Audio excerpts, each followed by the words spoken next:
Hoje eu queria fazer com vocês um exercício de empatia para a gente pensar como é ser uma pessoa altamente sensível.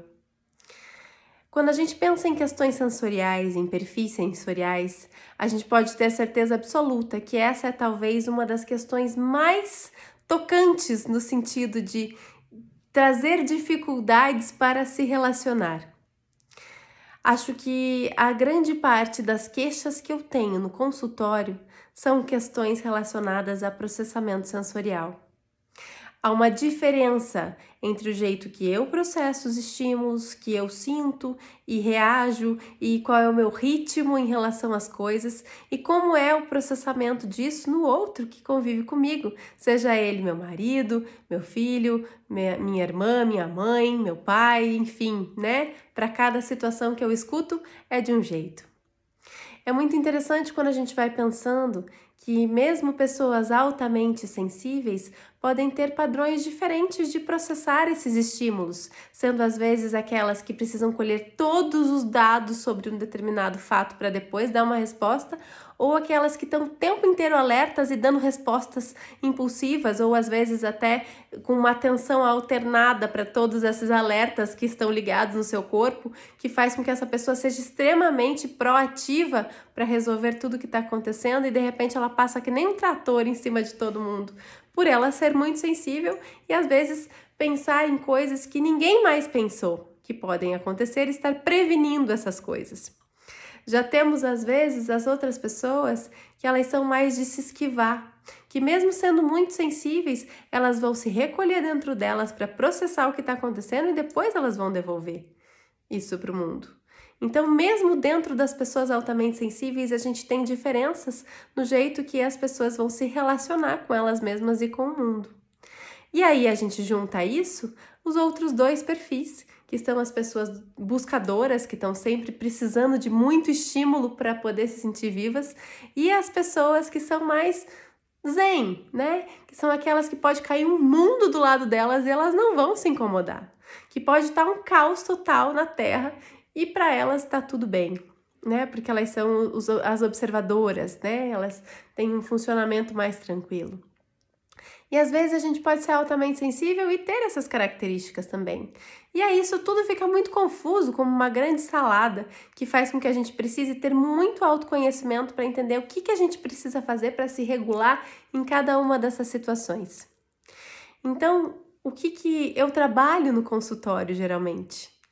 É a capacidade da gente conseguir entender o que a gente precisa, qual é o nosso ritmo, qual é a nossa forma de processar esse mundo e o que a gente precisa fazer para se autorregular, porque não é o outro que sente de um tamanho diferente que vai conseguir regular a gente precisa fazer isso, né?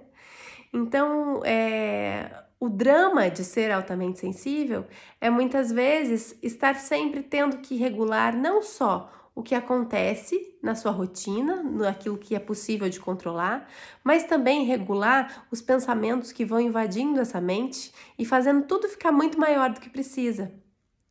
É muito interessante porque a pessoa altamente sensível geralmente tem uma característica de estar ligada como se ela tivesse um corpo gigante e ela fizesse caber dentro do corpo dela um monte de gente. E aí ela vai sentindo tudo que está todo mundo sentindo.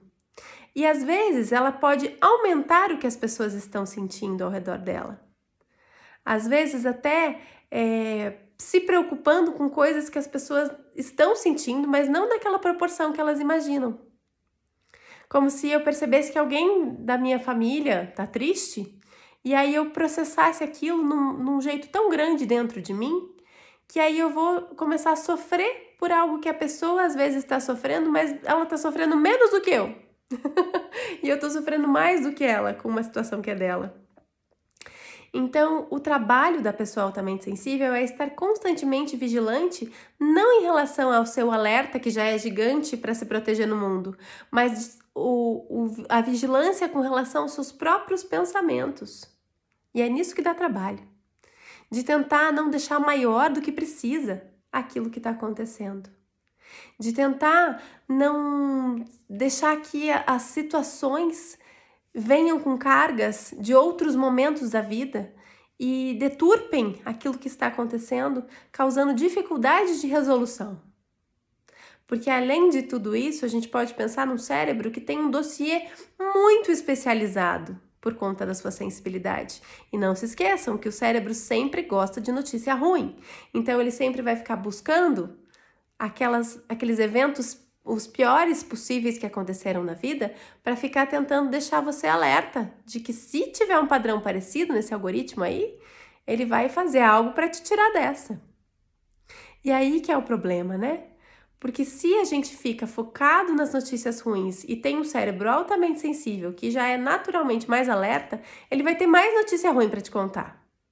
E aí você vai ficar inundado de notícia ruim, sempre vivendo com ansiedade e medo, ou de repente tristeza, em situações que não precisam ser deste tamanho. E não é para negar essas emoções que são ditas feias, né? Elas são super necessárias, mas a grande questão é a gente poder sentir as coisas do tamanho que é e não maior do que precisa. E eu acho que é isso que a gente tem de estudo, né, sobre a saúde emocional hoje em dia. É a nossa capacidade de suportar as coisas sem que elas nos inundem. É a capacidade de conseguir perceber um fato, sentir um fato, observar uma frustração, sem que aquilo te congele, te paralise. Que você possa expressar sua frustração em relação àquilo, sem que aquilo seja tão gigante a ponto de impedir o seu movimento. Então, a dica para ser uma pessoa altamente sensível é muitas vezes conseguir entender essa sensibilidade, não lutar contra ela e deixar ela fluir. E entender que tem momentos que tudo que você está sentindo que é tão gigante vai existir, mas aquilo precisa existir por uma função, por uma razão. Nem sempre você vai conseguir arrancar do outro aquilo que você não quer que ele sinta, porque aquilo porque aquilo dói em você, você está sofrendo junto, né? Às vezes você vai ter que aceitar o fato de que cada um precisa vivenciar o que precisa, inclusive você. E essa é a grande questão, quando a gente pode pensar também na proporção que as coisas têm dentro da gente, né? Porque se eu sou muito sensível, aquilo que o outro sente desse tamanho, eu vou sentir desse. E aí eu não vou poder olhar para mim e dizer, você tá errada por estar sentindo desse. Eu sinto desse porque eu sinto desse. É o jeito que meu corpo processa. A grande questão que eu preciso cuidar é só para não ficar desse. Porque se meu corpo sente desse, então é esse o tamanho que eu tenho que sentir. E não adicionar milhões de outros significados aqui, ou de preocupações, ou de níveis de ansiedade, que deixem isso grande demais a ponto de eu não conseguir mais me movimentar de tão grande que ficou. Deu para entender? A proposta é a gente se ficar fiel, talvez, né? Se apegar às coisas na medida que elas precisam e tem uma função para a gente vivenciar aquele ciclo. E depois a gente deixa aí. A gente olhar para as situações do tamanho que elas têm e cuidar para não botar um monte de outras coisas da nossa história que não tem a ver com aquele momento.